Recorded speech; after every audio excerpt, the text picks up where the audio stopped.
On the outer Barcoo, where the churches are few and men of religion scanty, on a road never crossed except by folk that are lost, one Michael McGee had a shanty. Now this Mike was the dad of a 10-year-old lad, plump, healthy and stoutly conditioned.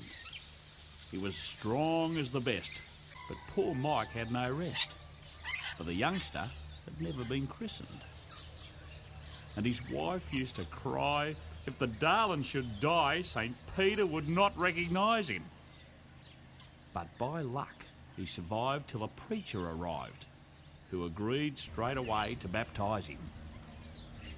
Now the artful young rogue, while they held their collogue, with his ear to the keyhole was listening, and he muttered in fright, while his features turned white, "What the devil and all is this christening?"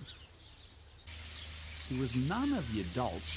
He had seen them brand colts, and it seemed to his small understanding, if the man in the frock made him one of his flock, it must mean something very like branding.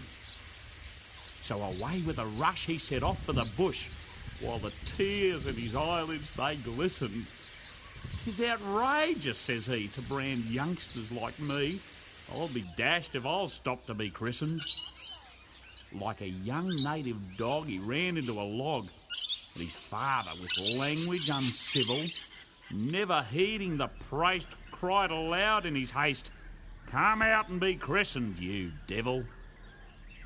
But he lay there as snug as a bug in a rug, and his parents in vain might reprove him. Till his reverend spoke, he was fond of a joke. "I've a notion," says he, "that'll move him. Poke a stick up the log, give the spalpeen a prog. Poke him easy, don't hurt him or maim him. 'Tis not long that he'll stand, I've the water at hand. As he rushes out this end, I'll name him. Here he comes, and for shame, you've forgotten the name. Is it Patsy, or Michael, or Dennis?"